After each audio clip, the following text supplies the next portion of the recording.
learn. And if we work together, because sometimes it seems like maybe we're not all on the same team, that you're thinking we're just giving them grades, but we want to show you how the entire process works. And I think if we really understand where our students are starting, coming into 4th grade and where they really are, we'll have a better opportunity to move forward. So H.B. Wilson Elementary School strives to actively engage families and teachers in collaboration to increase student learning and achievement. So that's our goal today. All right, Ms. Henson spoke a little bit about APTT downstairs. This is the APTT model that we're going to be using. As you see, it's being piloted here and in a few other schools in Camden. And beginning in September, we hope to see it on more grade levels and more classrooms. And I think by the end, you're going to really enjoy what happens here, and you're going to see the benefit and spread the word. In our next meeting, I believe we'll have more support. So throughout the year, there are actually 4 meetings. For this year, we're only going to have 2 because we're starting at this point in the school year. So this is our first meeting today, and then in 6 weeks, we'll have another meeting. And I'll explain to you, how that meeting is going to work and what the purpose of that meeting is. All right, so even though we're a little bit behind, today we're going to do a little team building activity just to kind of get the parents knowing each other.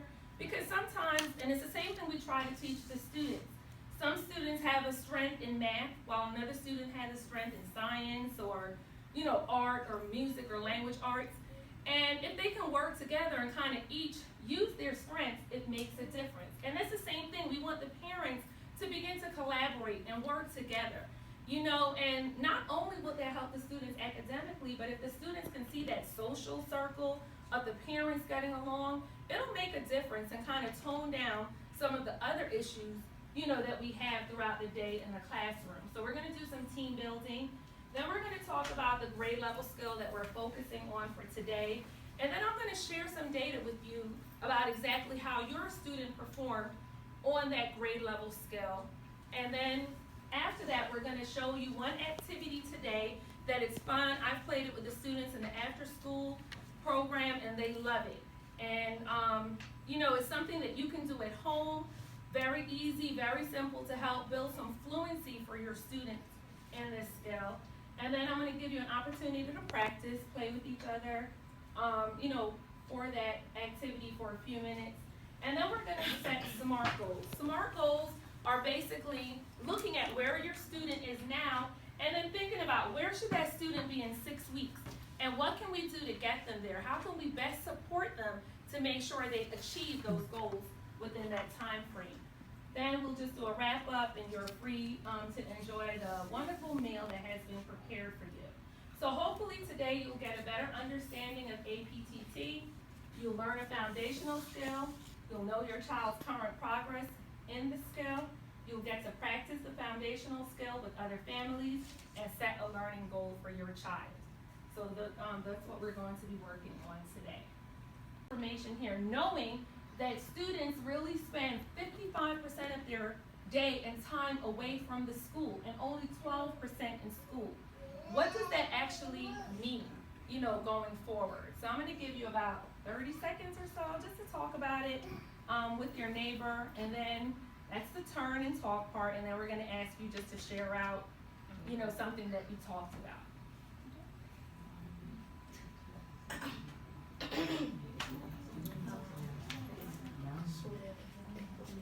You're recommending an extended or day. School year, right. Okay, good. Anybody else? Students need more time in school. Starting earlier, staying later? What do you? Staying later Okay. or starting earlier, Okay. either way, 'cause that's just not enough. And I do think in actually one of our meetings, a suggestion was made to move to a year-round school model, which some schools across the country do that, where the students go to school all year but have more extended time breaks, in between. So these are all ideas, not that we know if they will come to fruition, but maybe these are things as you go throughout the district and engage in parent meetings and bring some of these ideas to the table, that what can we do to really encourage students to have more time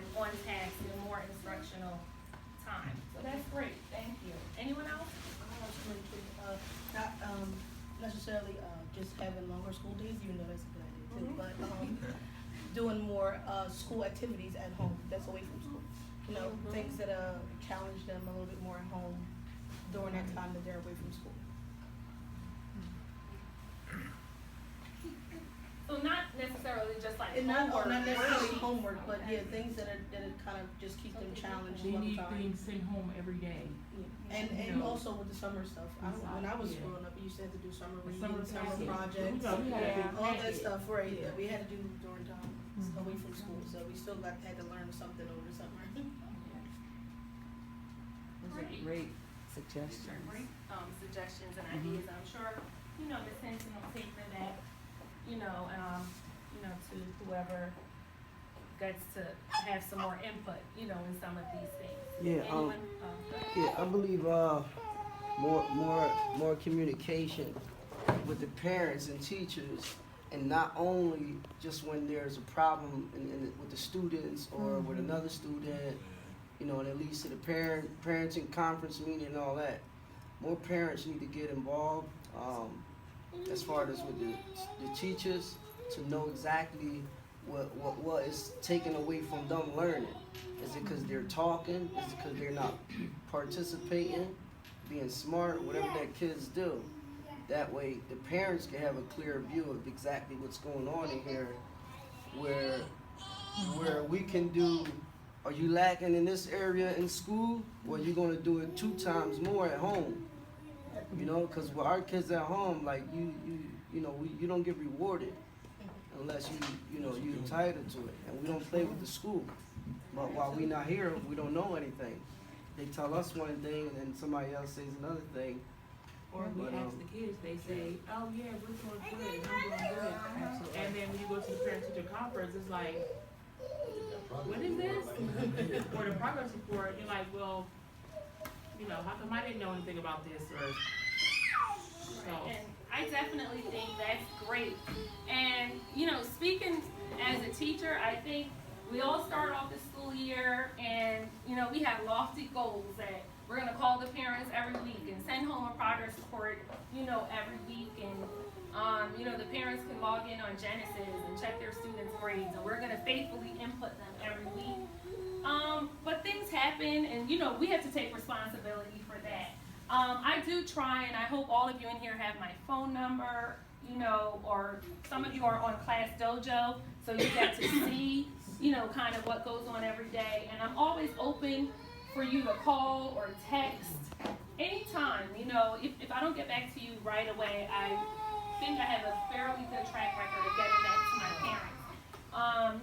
And if you feel like there's some support that you need that I'm not giving you, then also as a parent, you know, it's within your right to ask and say, I need this more. I need to know every day. You know, for some students it's hard, but we do try to send home a daily progress report or a weekly progress report. And as long as we're getting that back daily or weekly, it's easier to continue that process. So I want you to feel free. And, you know, this is the kind of dialogue we need to have. So I know more of what you need as parents. And then you can also see, you know, more of what it takes for your child to really be successful in class. And actually, I think that comment really is a good segue into our next activity. You guys did great. I'm going to definitely, you know, put all of that together and even forward it in an email to Ms. Henson so that it can be, you know, noted that, you know, our parents have thoughts and ideas about what it really takes for students to succeed. So now we're going to just do a little team building activity, kind of get everyone to know each other a little better. So what I'm going to ask at this time is if you can stand up and just come in the middle. All right, so we moved on. Let's form a circle in the middle.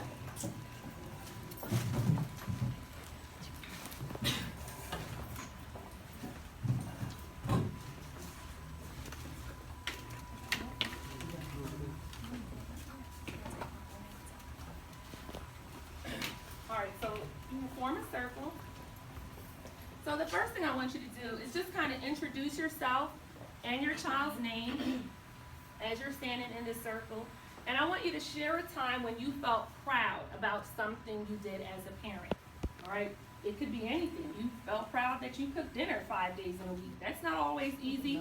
So anything that you have that you feel proud of as a parent. So you can just say your name, tell us your child's name, and then something that you feel proud about as a parent. Let's start here. Santa? You need some big time? I'm Siani's mom, Cynthia Santa. I'm so shy. It's okay. At the end of this, you will no longer be shy. That's why we're doing this. I'm Siani Santa's dad. I'm Alexander Santa. 5 things, you No, said? just one thing.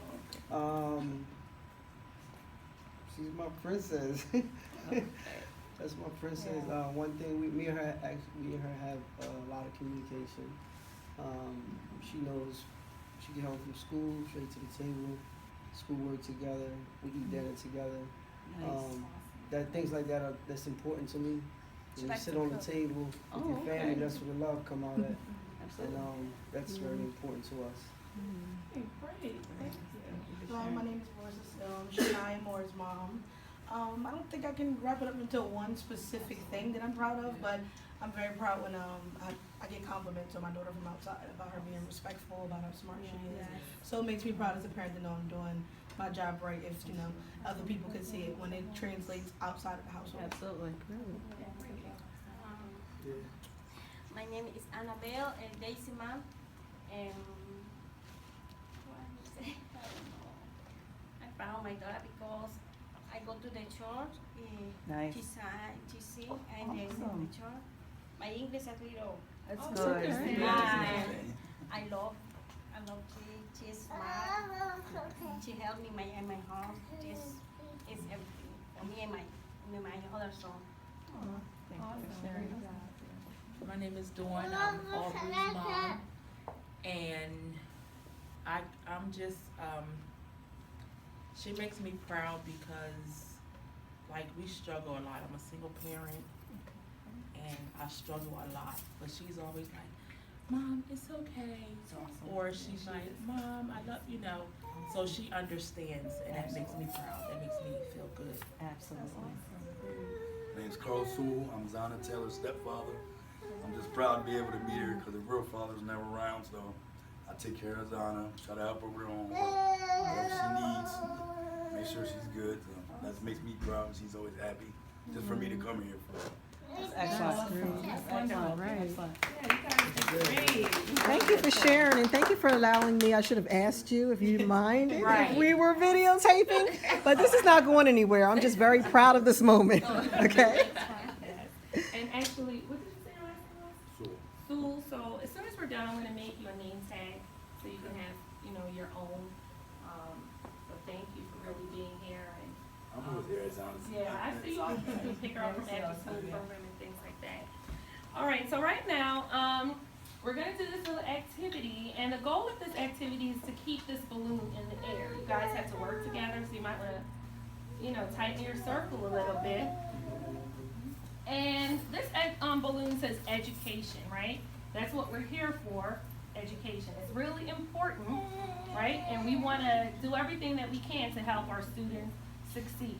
So, life happens, but it's very important that we stay focused on our goals to help our students achieve. So I'm gonna toss this up in the air and you guys work together.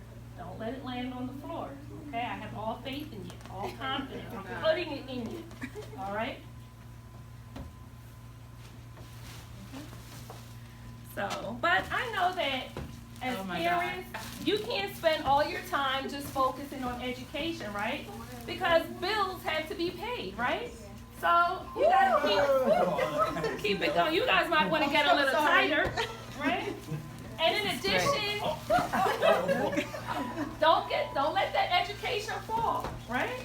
Because that's This gonna is help your excellent. student. And then there's just simple things like laundry that has to be done every day, right? No, don't let it fall. Get education. Right? Laundry has to be done every day.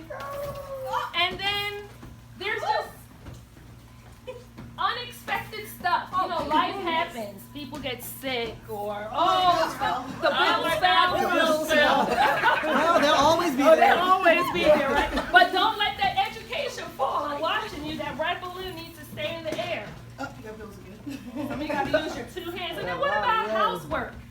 Right? Right, that has to be done, the dishes has to be washed. And daily, we want a little bit of family time at the end of the Right, day. yes, you want some family time, right?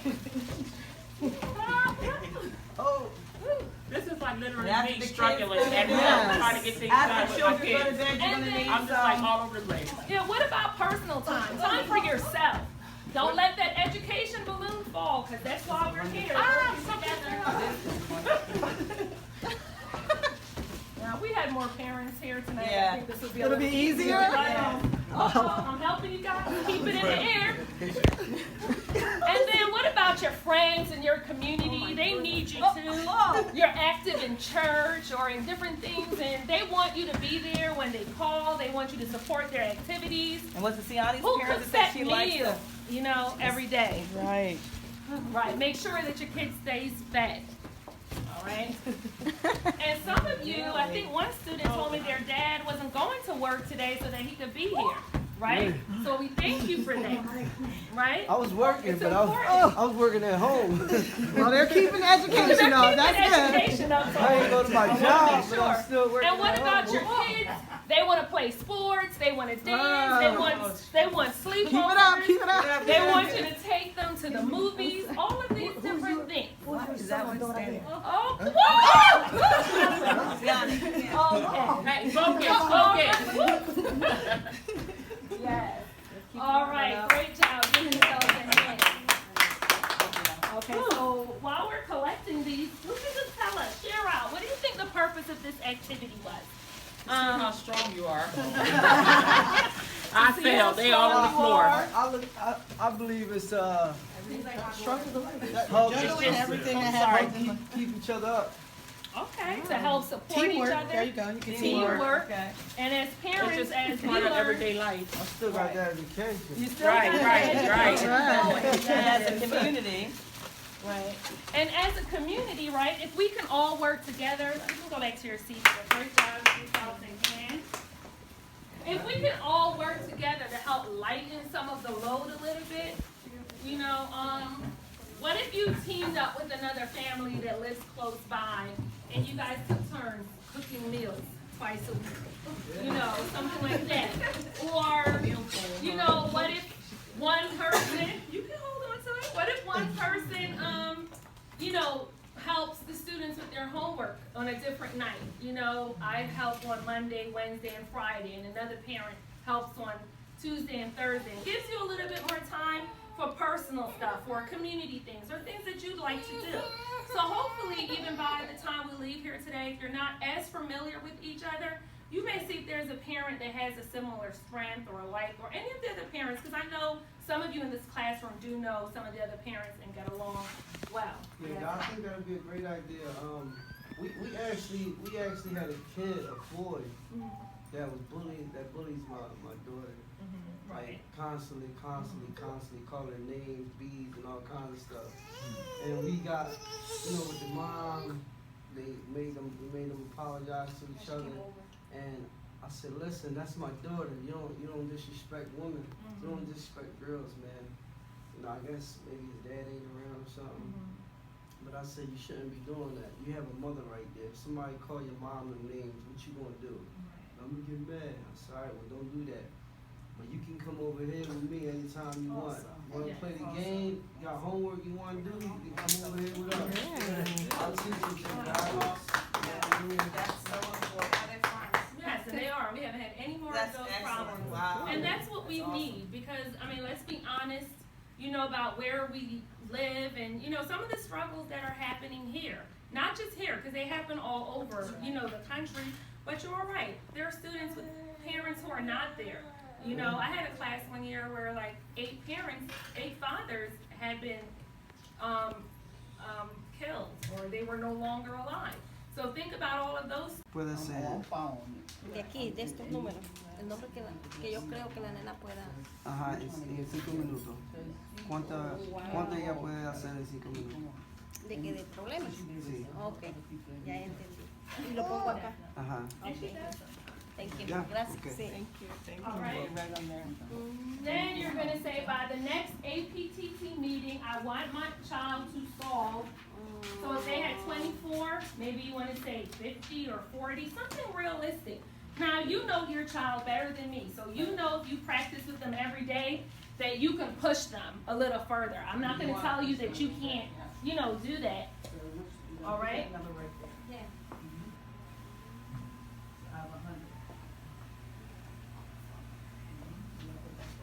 Then at the bottom it says, to help my child reach the goal, You practice every day or who will practice with my child? So if that's mom, you could put mom, put it in your name, or dad, or grandmom.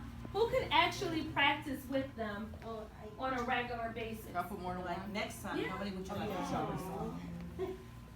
Just think about it. So to help my child reach the goal, mom will practice with my child, dad will practice, grandma, aunt, big brother, big sister, whomever that is, who will practice with your child. Who's gonna practice? You, dad, But they both. oh, both. So say mom and dad or parents. And then, let's be realistic, number of days per week. How many days can you commit to practicing this activity with your child?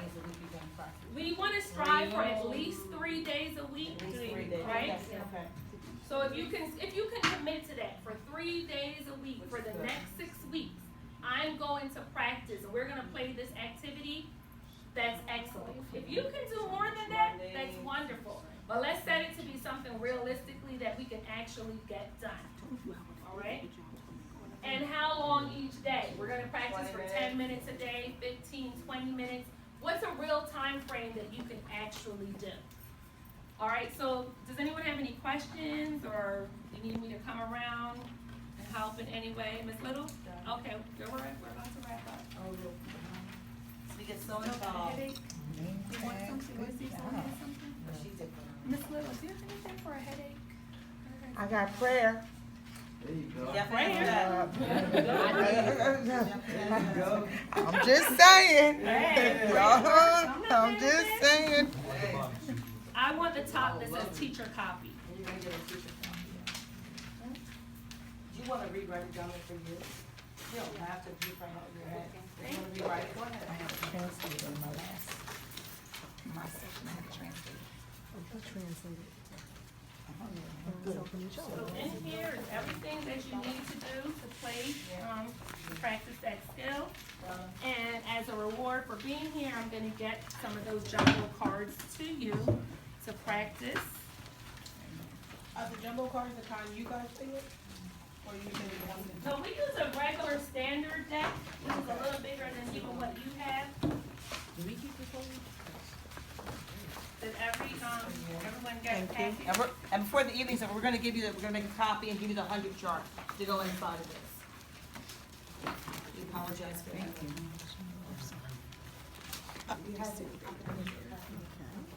Oh, well, we already did it. APTT number 2, we're gonna come back and see how your students grew on their multiplication fluency, and I'm expecting great things, as I know you are.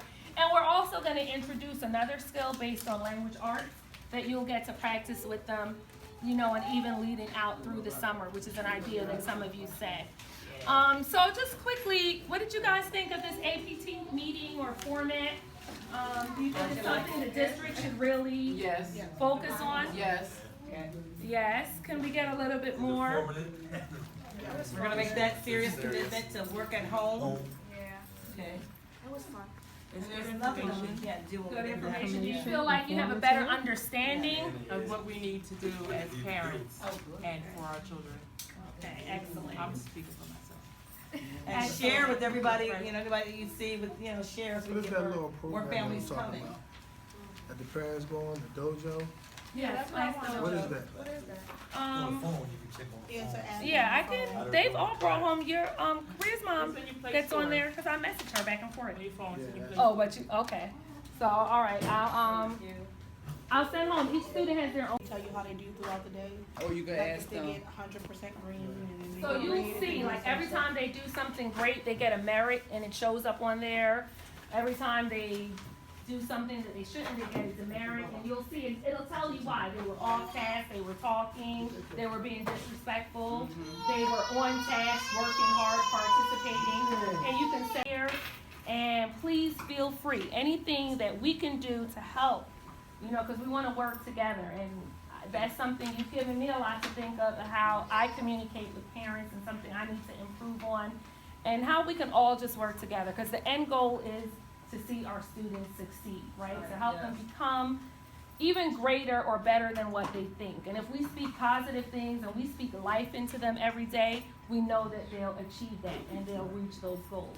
And we just started a new motto here at HB Wilson this week: we can do all things, right? We can do all things. And we try to let the kids know that they can do all things if they set their mind to it and if we all work together.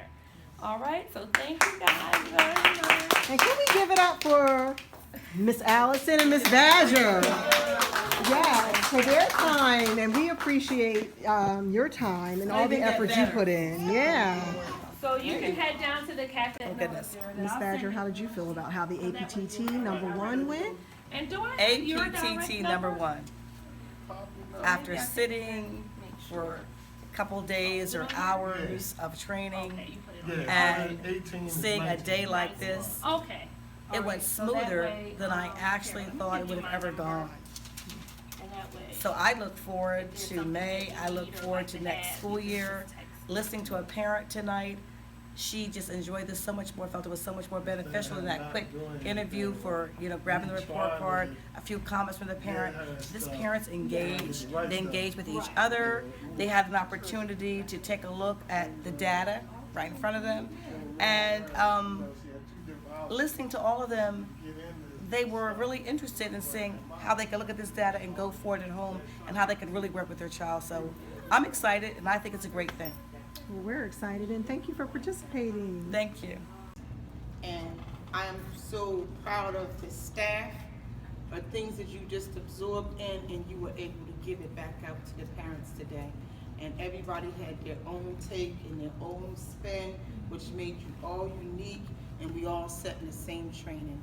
So I was so proud and happy to see that. And our parents, I sat in Mr. Shannon's room, and just the openness and the candidness of the parent.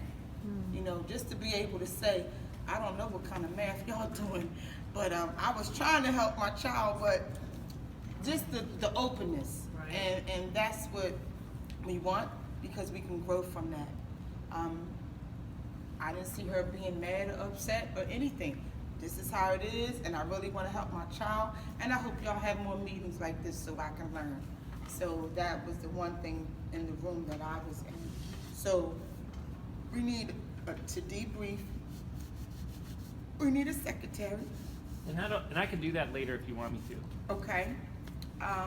So that we can answer the questions on the debriefing. So we end up having 3 classrooms instead of the 4, because 2 classes, seriously second junior, they paired up and they were together. Which is great. There's nothing wrong with that. So they were able to do theirs together, and so they supported each other, which was awesome as well.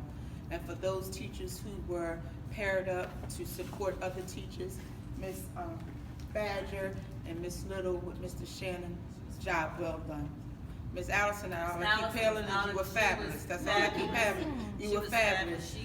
That's all I can hear and all I've been hearing. And the cards that you made, and I heard you say as a gift to the parents or something, you're gonna make copies of that. I will help you with the expense of that. I don't want you to incur that by yourself. So I will help you with that as well. We want to encourage our parents to share with other parents to get more, like, trust me, so we can recruit and all it that. will get out. Yes. The word of mouth will get out. So Mr. Teller, we called you back because we have to do a debriefing portion. And I know, I thought they were coming down. Well, everybody? Yes. Yeah, everybody on the team. So I'm missing Mr. Shannon. I don't know what. Shannon already I think left. he left. Okay, yeah. okay, well, we have a nucleus here. No sense of putting off for tomorrow, we can do today. And we can close out APTT. Okay. So normally our outreach, thank you guys, and before we even get started, I just want to say again, kudos on the job well done. I think it went really well, and I'm not saying that based, and I told Mr. Taylor this, I'm not saying that based off my opinion, I'm saying that based on the roadmap. You remember when we did the training, we had a document that we used, and then when I modeled and Maria modeled the essential elements of APTT, During training, you actually sat and you clicked off what you observed, or you didn't click off what you did not observe. That's what we used tonight. And in the rooms that we were in, it was really nice to see the teachers organically, that's the great word, going through the section. So you guys, kudos to you. They did not have to turn and read off of an APTT slide. They already knew what was going to happen next, and it was normal and it felt natural, and they just kept going from one content piece to the next naturally. There was no, it wasn't forced. And I do see this in a lot of states, and some of our teachers who've seen this, that have been doing this for 3, 4, 5 years, still don't have that fluidity that you two demonstrated tonight. So kudos to it. Yeah, absolutely. Yeah, and you can see that. It came across in the and some of the families, this is March 20th, right? The 21st? There are some families in the room that did not know that y'all work together like that. They were like, oh, y'all do that? But you see them all the time, but they don't necessarily see that part of you. Right. Kind of like how we are, like we go to church or we go to family, we go to work, and some of the families meet with you so they get to interact with you one-on-one, but they don't get to see y'all teach like you did today. So that was what was new about APTT and really, really rewarding, and so thank you for that. The normal way that we do our debrief is just to have a very informal discussion and to talk about basically 2 things. What did you see that worked well? And of course, what are some things that you might have seen that, it's not that it was bad, it's just what could you do next time to make it a little bit better? So what are some things that you might tweak, things, change, put a plan in place, things like that. I think tonight worked really well for the volume of families that you had. I heard in all the rooms, everybody kept saying, repeatedly throughout the school, this is great, but we need more people in the room. So we all agree on that, and I think that's fantastic. Actually, before y'all two could say it, one of the moms in our room had that epiphany. She leaned over during the SMART goal setting section, and she said, there's not enough families in here. The parents said it. It wasn't a teacher, it wasn't a staff member, it wasn't our district, it wasn't even Mr. The family members said that, and I thought that was really powerful. And so I mentioned to them, they're joining rooms right now, but you know what? Once you have 20 out of your 20 families come, y'all are gonna have to split apart, because you're gonna run out of space. And that's a great problem to have. So having said all of that, share with me, if you will, and I'm gonna take some notes, and I may type it later so y'all can read it. What are some things that you guys saw that you felt went well? What are some challenges, or what are some things that you'd like to change for next time? Anybody can just jump right on in. I think what you just said is a main goal for next time, to increase the number of parents that we have. And I think that's definitely going to happen, because I know the parents in my room were super excited about the format. They all preferred it to a traditional parent-teacher conference. And they all said they were going to spread it word of mouth, and that, to their other parents to be here. So I think that's a goal that we shoot for our next meeting. They shared eagerness too to make a commitment in working with their children at home. Okay, Yes, good, they did. good.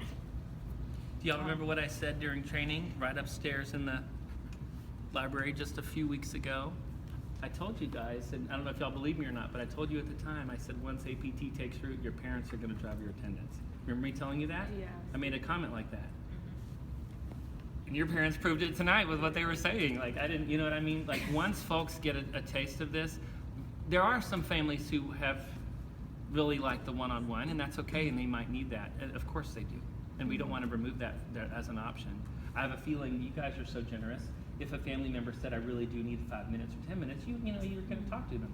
But I know you've also said, and feel free to share out, you really found this impactful tonight, right? The team building, I like the team building. Oh, yeah. And they really did like that. They did. The team building. So now we have to work on something for next we can't do the balloons. They again, kept that education balloon going. I mean, some of those other things were falling to the ground, but they didn't let that education drop. Yeah. So they stayed on that, so that was really good. And, even one of the parents was like, this reminds me of my life, because I'm a single parent, and this is what I feel like I'm doing all the time. And I mean, she said it with like emotion, this is what my life feels like, and maybe she just needed to say that, or, feel like no one's hearing that, or really thinking about all the things that parents have to do, So I think to see that we thought about that while we're presenting this idea to you, that we understand that this is not the only thing that you have to do, and that you do have all of these things going on. So I think to just really build that connection with them, some empathy, I think was a strong point as well. And it followed, that followed beautifully after your wonderful leader's message to the group this evening, because he did a really great job, and I don't know if for those that were in the room, if you remember, he did a really great job of not only welcoming the families to the school, but he made sure to thank them for their time. Because you said that, you were like, you've given up some of your time doing other things. And then that transitioned beautifully, because then when the families went into the rooms, they were lifting up those other things, and daycare, and the car breaks down, and grocery shopping, and laundry, and then here comes that red education balloon that they've got to keep focus on. And that's hard, and it is. What about some other parts? As we went through the meetings, we saw that the teachers beautifully transitioned to teaching the skills. I know in our class, you guys taught the strategies that the second graders are using to come up with their addition facts. And that was mind-blowing for a lot of the people in the room, and I will volunteer myself, not speaking for any of the families, to say I didn't know all those strategies. So I'm new to Common Core, and I'm new to some of those strategies as well. One of the family members had a real hard time with the open triangle. I did not know how to do the open triangle prior to coming tonight, and I feel like now I could give it a good go, so I feel empowered. So that worked. I think she felt better. I think she did too. You know? So what did you see for in terms of the elements, like the pieces? Like there was that skill, the data chart, activities. What did you guys see that you thought went well, or maybe you would want to change? I didn't think they were going to communicate with each other. I didn't think they were going to talk. Well, they did. They were talking to each other and telling each other about the strategies they use at home. They were talking about the homework. So that was really good. I was glad they were talking to each And other. even one of the parents in my, we did quite all of those turn and talks, and they did really well with that. And I mean, just sharing their ideas and the things that they do already with their kids that they didn't even realize that they were doing to really enforce that. So I think that was definitely a highlight. And even the one parent, said that he was having an issue, his child and another child in the classroom, but they got together.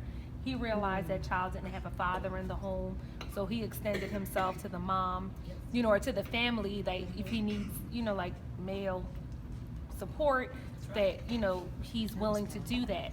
And he also said, that that's something that he'd like to do in the school or in the district, engage in any program like that. So I think it opened the parents up to like extending themselves and seeing where their own skill set lies. Because he was saying he's good with like drug counseling or different things of that nature. And so I think it gave them, and I think that was something we said in one of the parent engagement trainings, that what can the parents bring to the table? Sometimes we're oblivious to what they're able to do. And so I thought that was a strong point. Just the way they really communicated with each other and, seemed to really enjoy that support from another parent. Right. We had one mom that said she's not good at math, period. So for math, he goes to the dad. The dad's good at math. And then the dad said for reading, he goes to the mom.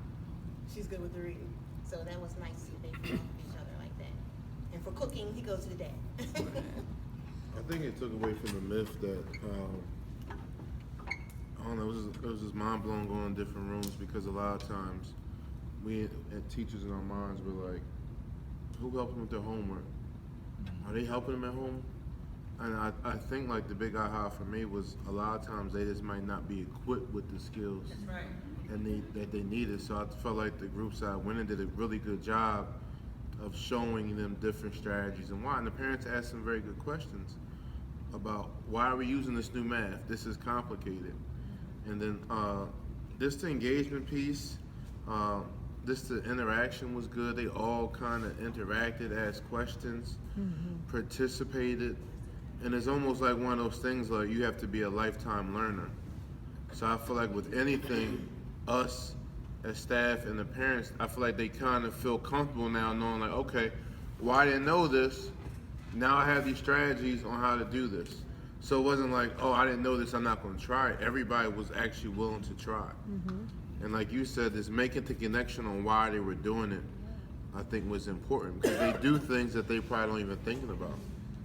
So in our meeting, we had a 8th grader who was being the translator for her mother. So when it was her mother's time and talk about your children and different things, the daughter actually said something negative to the mom. But then on the other hand, we were in the room and we was like, come on mom, you can do it.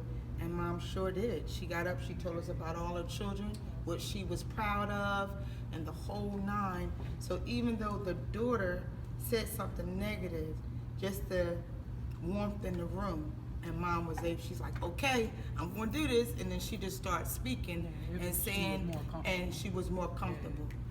So I enjoyed that piece as well. And also with the parents, I was able to go to rooms quickly, but get to all the rooms and peek in. It just was the engagement piece of the parents and the eagerness of what was happening. I had one particular family, one parent sat in 2nd grade and the other parent sat in 4th grade. So the way they were able to split up and now be able to take everything back home and work with the children, I thought that was well done as well. And then there was one room I went in that a parent actually translated for another parent. Right. So they were helping each other, so that worked well as well. We've been at ease. Go ahead. I think we put the parents at ease, like me and Miss Ingram, who ran a class. We let them know Miss Ingram runs to my class, I run to her class. Like I don't understand this. Show me what I need to do. And it kind of like, yeah, we don't understand it either. It kind of puts them at ease to know that we struggle with it too. We sitting up at night trying to learn it, and we let them know where we get it from. Go on the website, you get it, figure it out. We figure it out. So that kind of opened up when we were really transparent about us going through the same thing. I was just gonna say, listen to everybody, and we also actually did. We all gave them a level of comfort. Like we're the teacher, but we're not so up here, and you're here. It was almost like a family setting. We let them feel very comfortable, where they could want to engage with each other and talk with us. And like the parent came out and said how her struggle was with her being the only parent.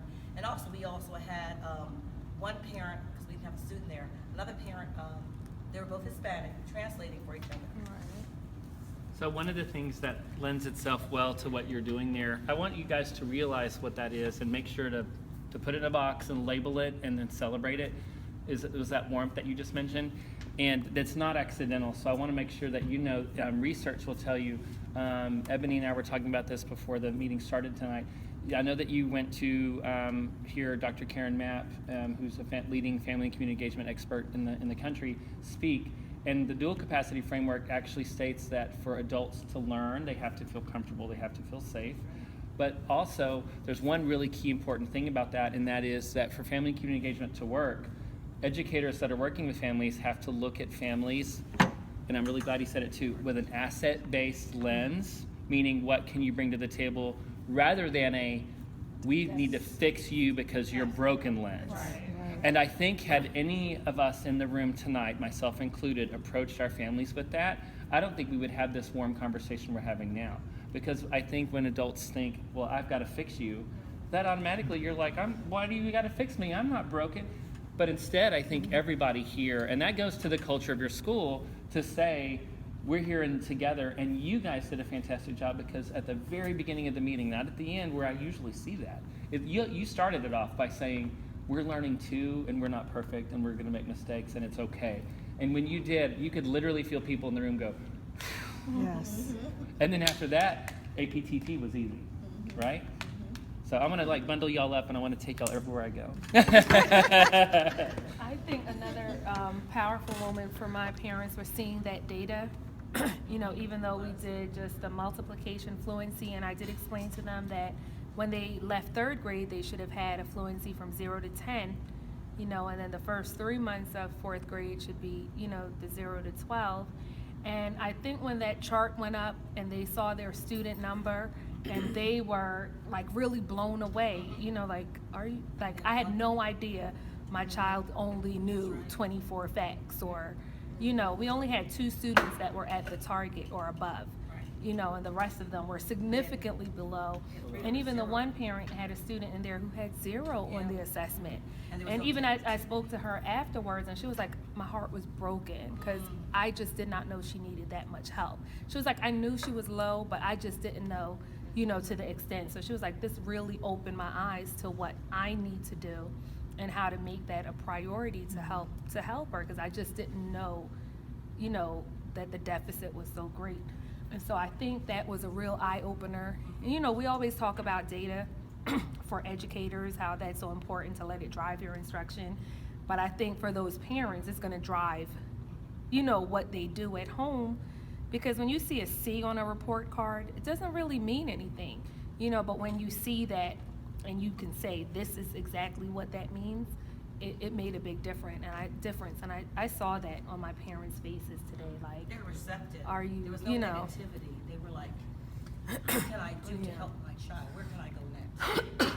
And that's where we need to be, right? Everybody is building this together because it's not your kids and it's not his kids, it's our kids. And our families, I think there was a lot of aha moments. I saw lots of light bulbs going off because I know the one family member, the young lady in our room, she had the aha moment that there wasn't enough families in the room, and she said it out loud. And then she was happy because her child was one of the ones who was really had the higher number.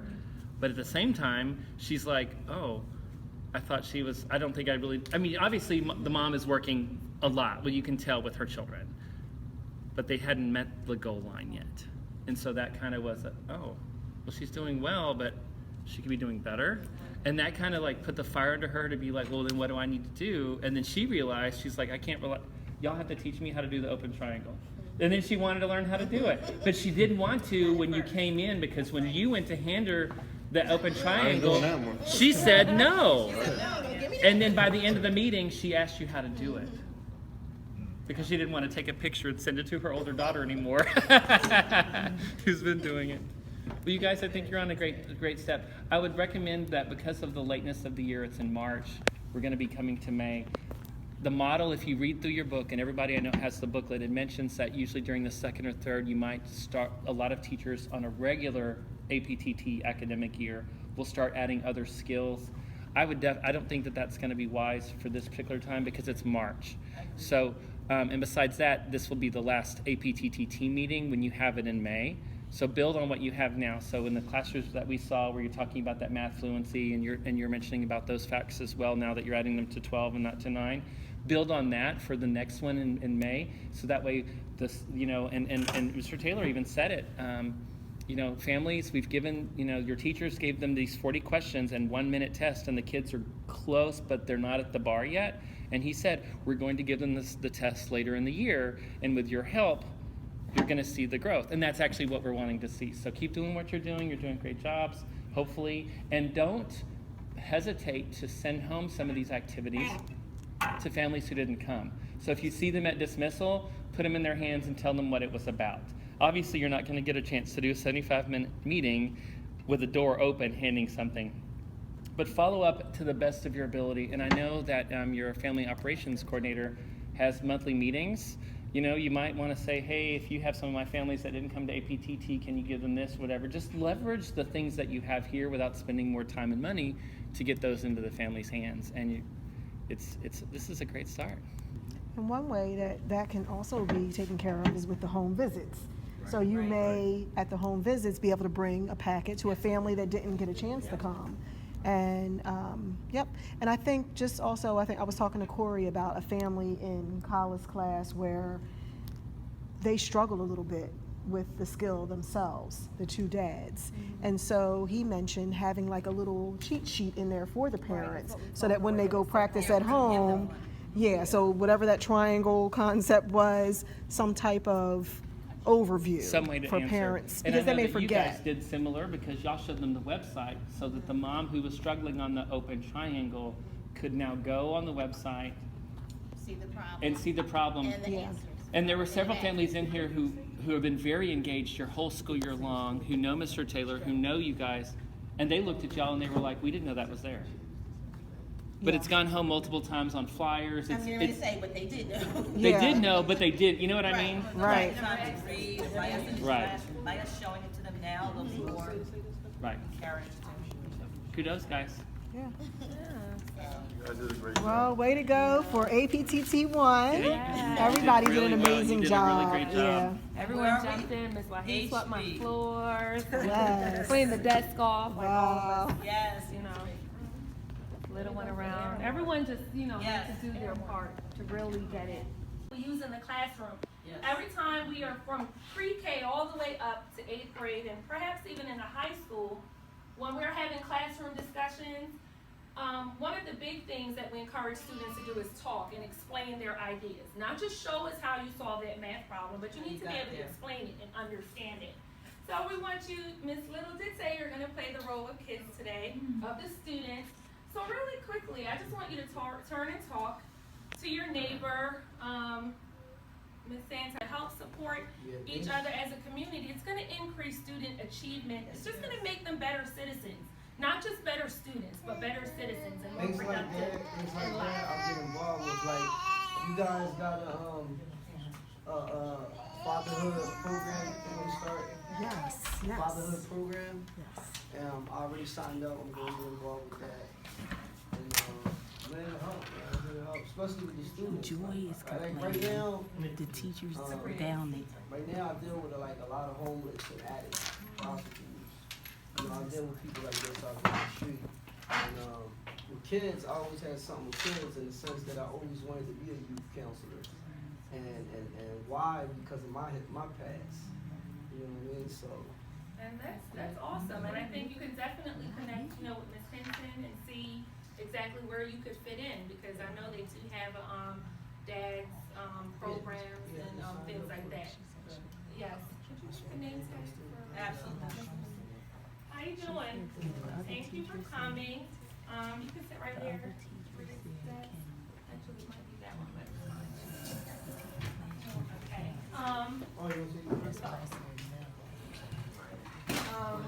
Would you like to just take a minute to introduce yourself and tell us one thing that makes you proud to be a parent? And, Kasim Watson. Maria's dad. Yeah, Cabrera's dad. I have a lot of kids in this district, so I do security in the schools, and I'm just trying to get the kids to make it through without no hassle. Okay, awesome. Thank you very much. All right, so right now, we're moving into our foundational grade level skill. As your students progress through each grade, as your child progresses through each grade, there are definitely things that they need to know or be able to do by the time they leave pre-K, by the time they leave first grade, second grade, third grade, fourth grade, fifth grade, and so on. We would call that a foundational grade level skill. They have to, or they should be able to do that skill in order to really succeed at the next grade. Now, the foundational skill that we picked is really not completely a foundational skill for fourth grade. It is a foundational skill actually for third grade, entering the beginning of fourth grade. And I think once we look at the data, you'll see why we really picked this skill and understand that it's going to be difficult for our students to move on unless they really have this particular skill down pat. And the skill is multiplication fluency. All right, so that's being able, as soon as I say 8 times 6, without any think time, they need to be able to know that's 48. As soon as I say 7 times 9, 63, it needs to be rattled off just like that. In terms of a foundational skill, when a student leaves third grade, they should have that multiplication fluency down pat for all multiples 0 to 10. Within the first 3 months of being in fourth grade, they should have that fluency down pat for all multiples 0 to 12. All right, now, when a student comes to 4th grade and they don't have any of the fluency or a very small amount of that fluency from 0 to 10, it creates a huge issue. We're right now in March, right?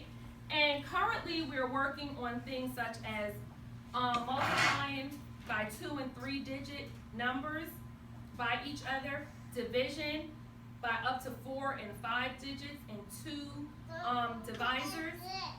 We are currently just started fractions. You may have noticed that's coming home for homework. Fractions, multiples, factors. If a student does not have that good basis of multiplication, facts, it almost makes it impossible to do any of those skills.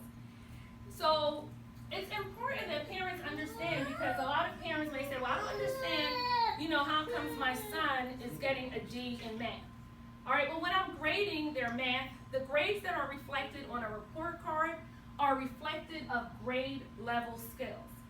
Now, it doesn't mean that they don't have an opportunity to practice right where they are, right? We have a lot of programs that support students where they are instructionally. But the grades that go on a report card reflect where they should be as a 4th grader. All right, so sometimes that's a little different. Some parents may see some work and say, well, I know that John knows how to do this, but how come, he's not? Terrell Hurst, please come to the main office. Terrell Hurst, come to the main office. Thank you. But how come that's not reflected on their report card? And that's because more than likely that foundational grade level skill is really lacking. All right, so that's what we're going to look at today. So I'm going to go through the process of how we actually introduce this skill to students, and how we actually get them to really understand what multiplication means. Because prior to coming to 3rd grade, a lot of the students use multiplication in terms of addition, right? So they'll have a group of 5, right? And then they'll have another group of 5. That'd be 5 plus 5 is equal to 10. So they're used to using a system like this to really understand multiplication. Definitely when they get to 3rd grade, they need to just be able to understand 2 times 5 without actually adding, but they still need to have that principle that it means groups of 5. So when students don't actually understand that, it makes it really hard when we're trying to move on to something like where we are now, 252 times 42. Right? Because even though I'm teaching the students to isolate this digit, right, and go 4, all right, 0, 1. This is not our skill, so I'm not going to work on it. I just want to show you an example. They need to understand that when they get to this second row, I'm asking them to put a 0 there as a placeholder, because that really means 40. That means there were actually 40 groups of 252, not 4 groups. So if the students don't understand this properly, then there's no way that they correctly understand this. And then when I want them to take this answer and turn it into a fraction, right, or to understand which part of it is the numerator, the denominator, how to find an equivalent fraction, it almost becomes impossible. So students definitely have to understand that multiplication means groups of. And then we always try all of the math. If you see it in their Eureka math books, there's always like that problem-based learning where it's just computation. But then there's always like a real-life example. Such and such went to a football game and he ordered 6 pretzels for everyone on his team. There were 10 students on the team. Players, how many pretzels did he need? That's a real-life application that kids will understand. So it's very important that they kind of see that math is not just happening here in the classroom, right? Because if that's the case, I remember, in school thinking for myself, well, when am I ever going to use algebra or physics or something unless I was going to be a doctor or an engineer or something to that effect. But even at this young age, we definitely need our kids to understand that everything that they're doing, especially in 4th grade, it's a part of real life. It's something that's really usable outside of this classroom. So as parents, I want you to think about what can you do every day to support that. All right, so that's going to be our next turn and talk. I want you to talk a little bit. What can you do at home, or give me a real life example that you can use, or maybe you have used, to encourage your students, your children, to use some of the things that they're using in school. So a simple one could be you may go to the grocery store. Do you allow them to pay the bill? Count the change, see if it's correct. Or you're making hamburgers for dinner. Do you allow them to figure out how many rolls that you may need? So those are just some simple examples where they can really take that information and kind of say, oh yeah, that does make sense. Like 6 times 2, that's what I learned. There's 6 here and we need 2. We need 12, so that means we need to get 2 packs. So I'm gonna just give you about 30 seconds. I know you weren't here when we did our first turn and talk, but we explained that this is a strategy that the students use daily to kind of strengthen their communication, but their actual understanding of what they're doing. And if they can explain it, that means that they have, a better understanding of it. So just to talk to another parent and think, what are some real ways? Like when you leave here today, can you think of a way that you can actually have your son or daughter kind of apply some of the things that, we're learning? So I'm gonna give you 30 seconds just to talk to another parent. Or maybe you have a great example of something you have done that you'd like to share out.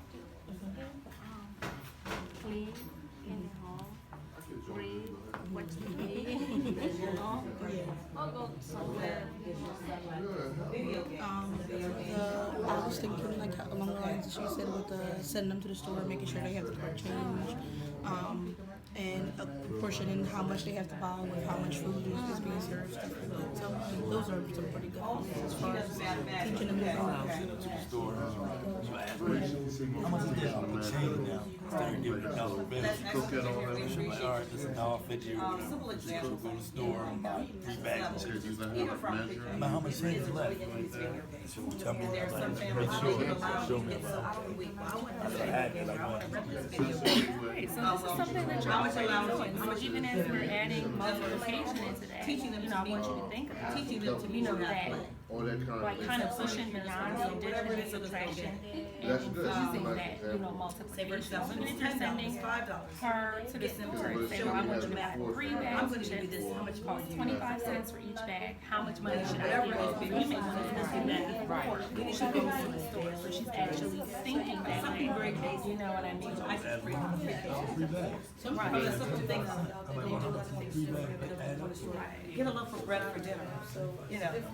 Well, you have this much, how much more are you gonna need to get that loaf of bread? Or if you may be at the store with your child and you're taking this amount out of your pocket and, well, Samantha, how much more do I need to purchase this item? So there's many things that we can do.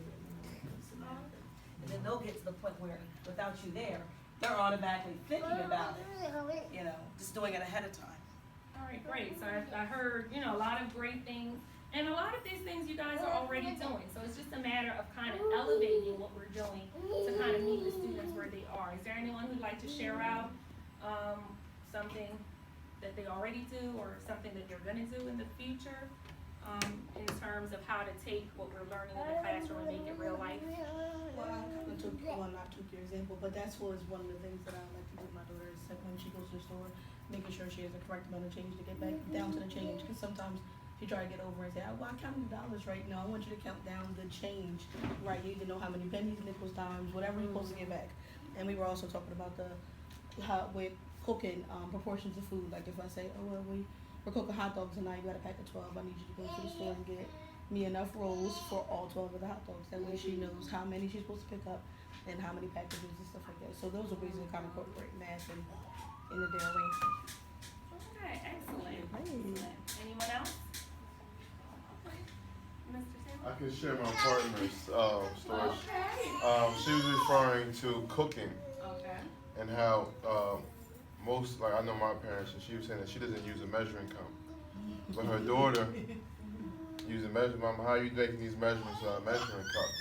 And I said, just continue to tie that in because an example of how they face would be if you only have 1/4 of a cup, and it may say this recipe requires 1/2.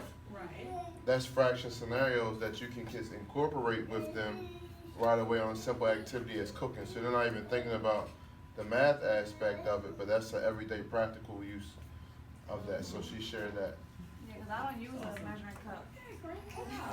That means you're a great cook. Okay. That means you're a great cook. Thank you guys. I love the way it's a term here we use at H.B. Wilson. Like when the teachers are being trained on something, we say we're diving in. That means we're really getting into what we're doing, and I think you guys are doing a great job diving in everything that we've presented today. We do snacks. So you'll see people like this.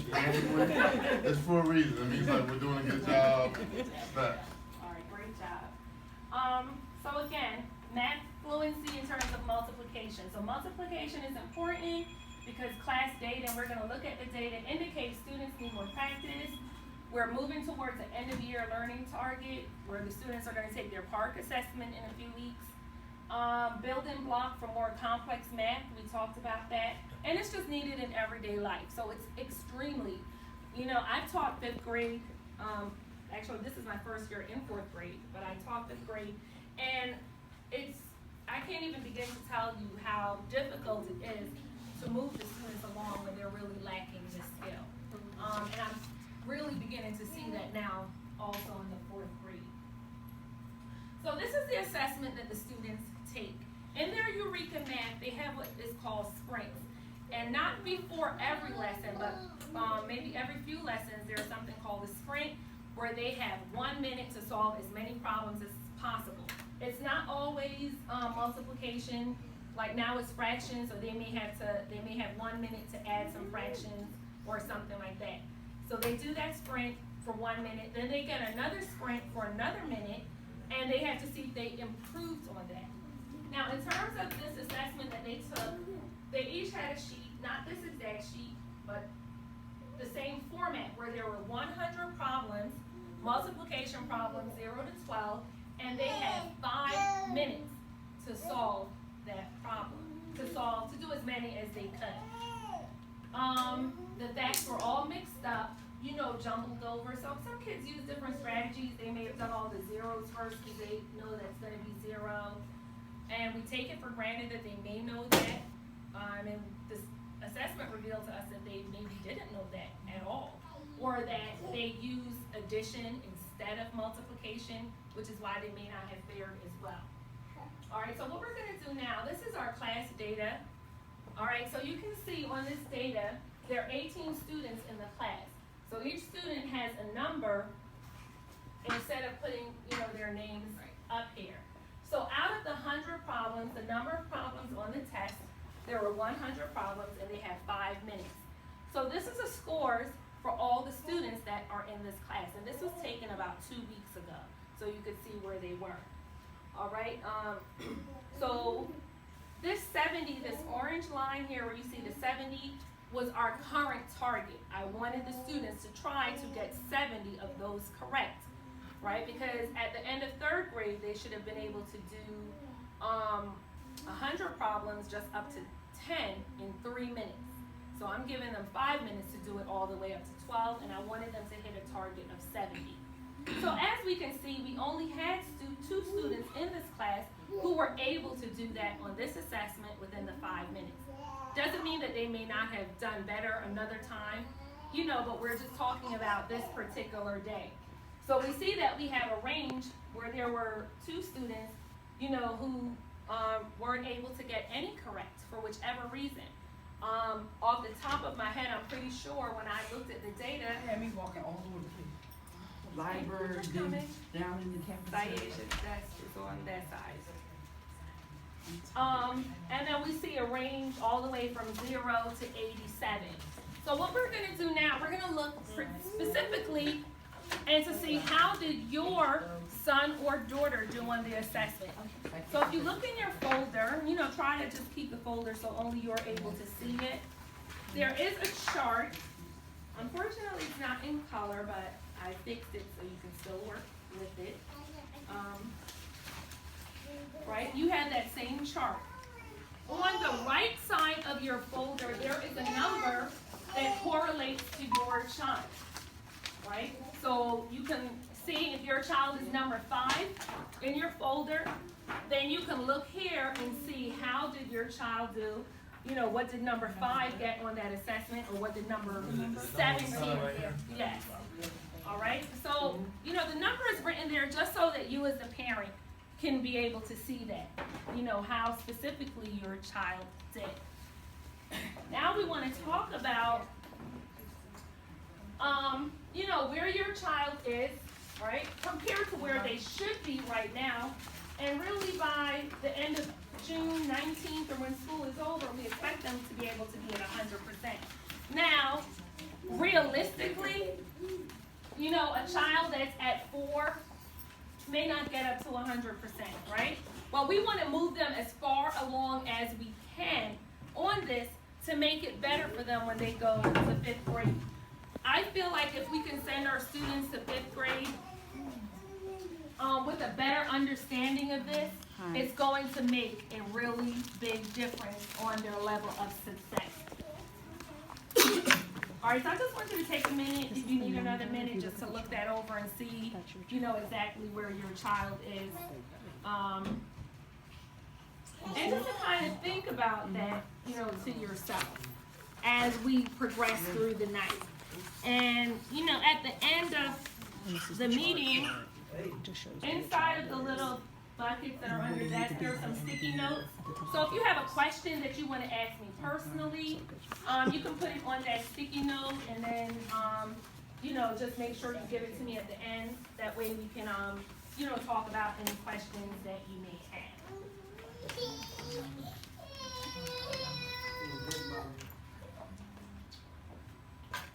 Does anyone have any questions or need any assistance with understanding where their child fell in and where they are, where they need to go? And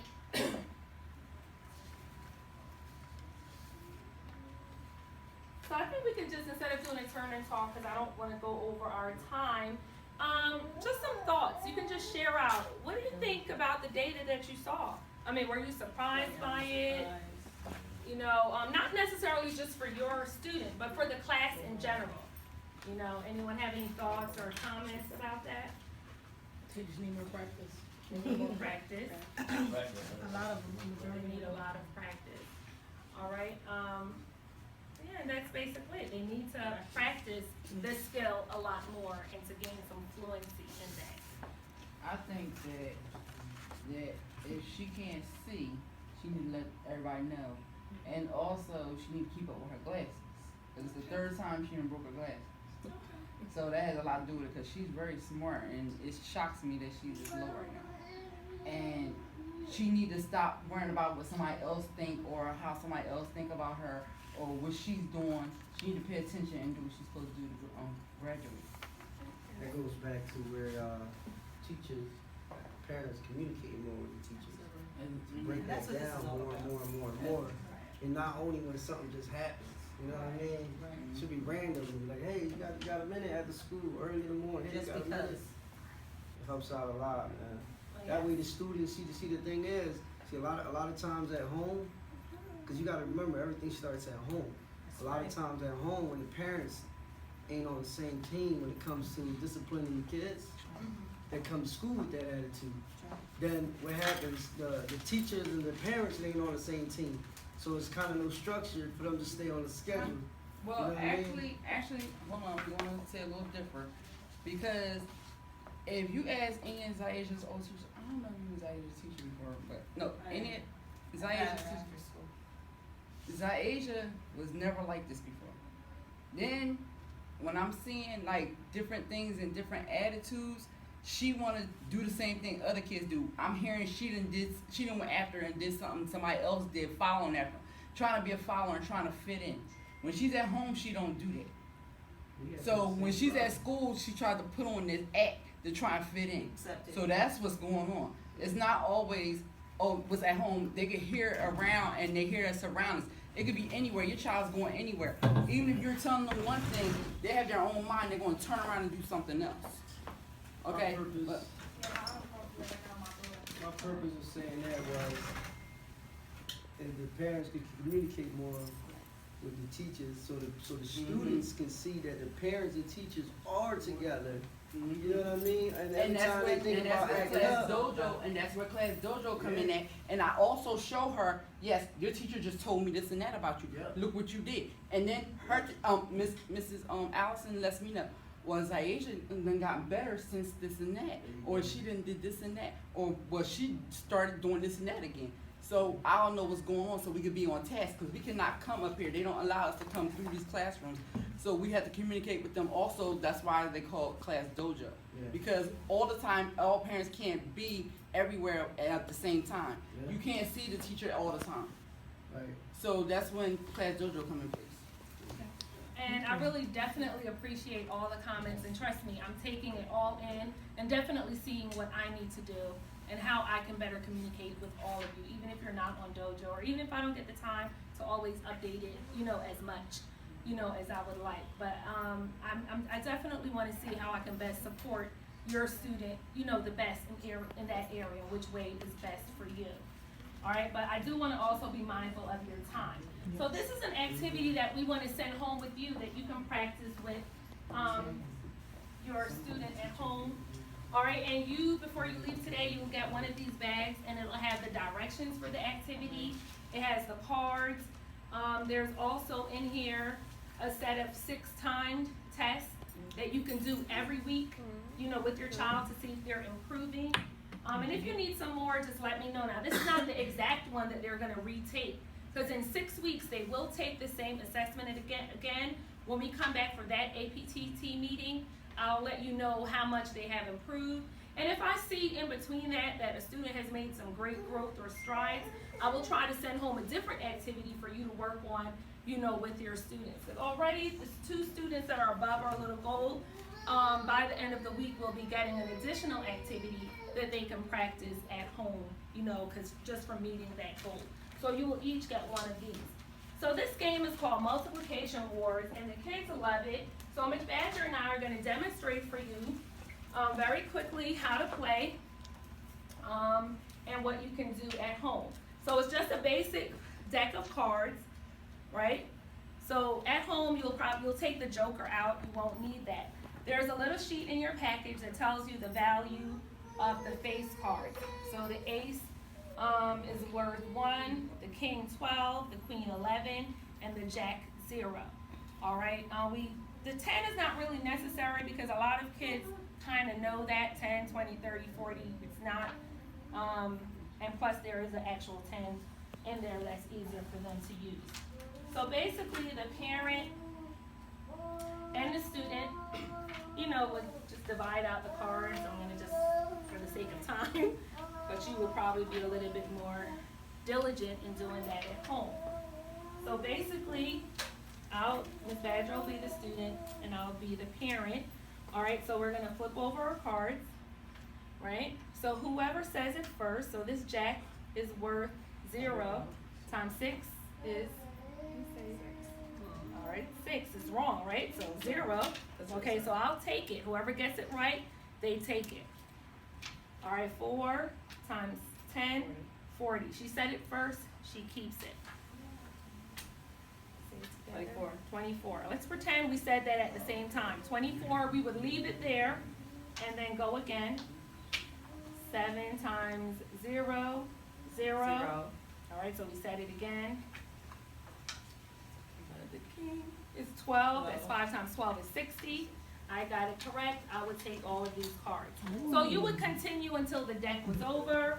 Whichever student has most cards at the end is the winner. And trust me, they start slapping them. They get excited. They love it. And they don't even really think about the fact that they're actually becoming fluent in their multiplication. It's not like when I was in school and we had to stand up 1 times 2 is 2, in front of the class and the teacher quizzed you. Our kids want something a little bit more engaging. All right, so right now we're going to take a few minutes and we're going to allow you just to practice with a partner. All right, so we're going to use these cards so you don't have to open up the ones necessarily in your kit, because I know we're coming close to our time. So if you could just, and it can be paid, it doesn't have to be just 2 of you, it could be 4 or in a group. So maybe you guys want to play here. You Yes. said Jack is a 0, because on the board it says 11, that's why I don't want to look up there. Oh, you're right. No, it's a 0, the jack. On the board, it says 11. No, it's the queen. Jack equals 11. Oh, get it okay. wrong. All right, well, I'm sorry about Oh, I that. just But wanted if to- you have this card with the actual place Okay. values on here, so you Yes, can use that's that not one. correct. Yes. Right here. I apologize for that. They put the joker as a 0, but we took That'd out be the confusing. Here you go. It can't be 0, so just do it all. Do you want to? Yeah, yeah, sure. Well, we'll do one, then I'll do one. And then- Here we go. This is the great one. And these are the values. So I'm gonna set Ace the timer 11, for about 2 minutes. King 12. All right, and let's see. I mean, ace 1, I'm sorry. King 12. you guys Queen do. 11, Jack 12. 18. And you know, if you get some wrong, because the kids are gonna get some wrong until they kind of really get it together. And I know the base cards make it a little bit more difficult until they get into the hang of it. 77, No, it's 70. Wait, Queen what is is that? 11. Oh, yeah. I'm not used to 11s. Your parents ready, so you ready? 1, 10. 10. Yeah, you got it. No, you said 10 before I did that. I was trying to get it done. 27. Yeah, you can go ahead and get started. 10. Oh, somebody's cheating already, okay. Those cards. Cheater. 11 times 8. 4 times. It was 8 and a 12. Oh. 8 Oh. 3 times 0. I had a headache. I can't focus. I can't do this. Zero. Oh, Times you're 8. supposed to have 8. King is 12. 32.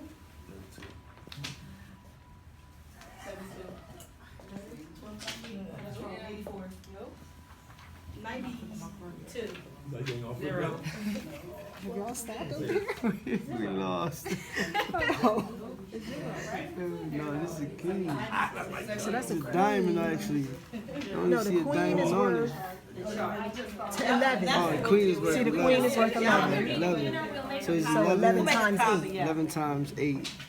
What we're gonna do is, while you guys are having dinner, we're gonna actually make a multiplication chart and actually put it in each bag. So you can have that with you. We're gonna make a copy of the chart and give it to you. Okay, good, Yeah, good. we're gonna make a copy of the chart and put it in there. Oh, yeah. Yeah, we'll do it as soon as we're done.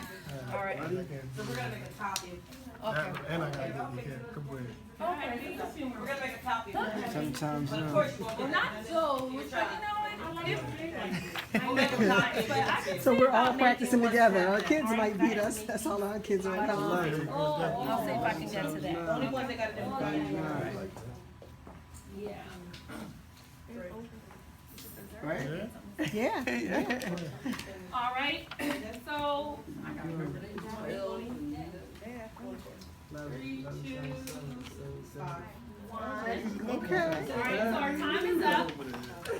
So, do you guys think that this is something your kids would enjoy at home? Yes, it's definitely That's a something family, that they you would know. enjoy. And you know what? I know some of the parents were saying they would like these big cards. So maybe as a reward for you being here today, I can't do it for every parent, but I'll try to make one for all the parents who are here. And then you can get that. Just give me till the end of the week to send it home. That way you'll have a big set like this that you can play with, in addition to one that comes in your package. All right. So we're almost there at the last section, where today we're going to be writing a SMART goal for our child. So in your folder, there is a sheet in there that says SMART goal, academic, parent, teacher, team, family SMART goals. So a SMART goal means specific. That means know exactly what you want your child to accomplish.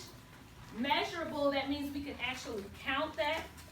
Actionable, that means it's something realistic that you can actually devote that time to working with. And it's realistic, so we don't want our child that's at 5 right now to say that they're going to be at 100 in 6 weeks. We want to pick something that encourages them, because we want them to feel successful. You know, sometimes that takes little steps. Time bound, when do we want your child to meet the goal? So we're setting a goal for for that in 6 weeks.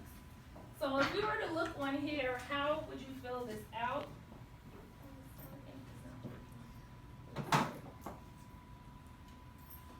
All right, so there are 2 copies. The top and the bottom is the same, so you'll just tear off the top and I'll keep it, and then you'll take the bottom. Actually, you can take everything out of the folder, put it into the bag, and that way we can have the folders for our next meeting. I'm sorry, I should have told you that before you put everything in. Thank you. Thank you. You can just leave the folder and the name tag on the desk. That way we'll have it for the next meeting. Before you know, we'll be back in here again. Yes. So, it's okay. So we're gonna. Yeah. Oh, you gave. We gotta keep them. Well, I'm sorry, to fill out both parts, the teacher copy. And that's our accent. This is the family. Yeah. So can you fill this one? We're about to wrap up. How do you guys feel that this is different? Do you feel like this is more beneficial or less beneficial than a regular parent-teacher conference? It's a lot more beneficial. A lot more beneficial than just, trying to squeeze in a little interview in a couple minutes. This actually gave us a lot of insight on a lot of things. I like this better. You definitely come again. Yes. You definitely come again. Thank you. Thank you. Oh, I'm here with Miss Allison, our APTT 1 cohort teacher who did a phenomenal job today. Miss Allison, can you share some reflection about how you felt about how everything went today? Okay, I thought our first APTT meeting was a huge success. We didn't get all the parents, but I felt like the parents who were here were engaged. They were really interested and they were like soaking it all in. I think they realized that they have a lot more in common, as parents in this community than they did before, and also different ways about how they can help their children. I mean, I saw them really excited to learn some strategies to take these games home, to even play here themselves. So I know they're going to share that same excitement at home with their kids. And I also saw, I think finally, a deeper understanding of, wait a minute, this is what my child really doesn't know, and this is what they need to know, and this is what I can do and we can do together to help get them there. So I'm excited to see what happens in 6 weeks and just to hopefully get more parents on board. Yay, APTT. We'll be back to check up on you for APTT 2. Yes.